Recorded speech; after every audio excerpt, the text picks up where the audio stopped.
Hi everyone, Byron Martin here at Logis, and spring is around the corner. Our early spring catalog has been released, and we're going to look at 5 of the new plants and new introductions that can be of interest to most gardeners. First thing we have is a new citrus we're growing called Cipo. This is the weeping orange. This is the fruit that it produces. And as you can see, the limbs are going over, the branches are going over, and they will continue. They'll never go up.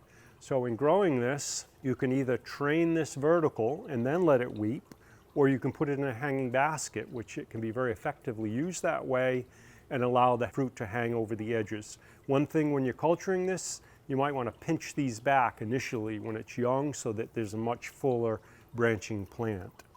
We also have a new Nepenthes, St. Gaya, which is a kind of a miniature or at least a modest size Nepenthes that you can grow in your home. And as you can see, the pictures actually have a reddish flecking coloration to their sides. And then we have a Euphorbia splendens peppermint candy. This is a great plant for limited space in that many of the Euphorbia splendens really get big, but this is a slow grower and stays in moderate size.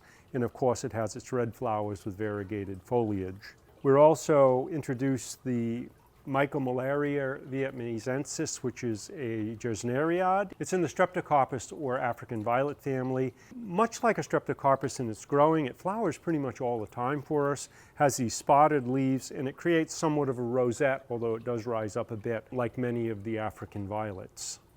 And lastly, we have high Constellation. This is a very popular plant and much sought after Monstera. You can see the flecking in the leaves, which it normally has when it grows older, is starting to show itself here. And these leaves actually get quite large. Actually, they get really quite large when they're mature. So this is a young plant, but Monsteras are great indoor plants. They really thrive under low light and drier conditions and put on a spectacular show when they get older.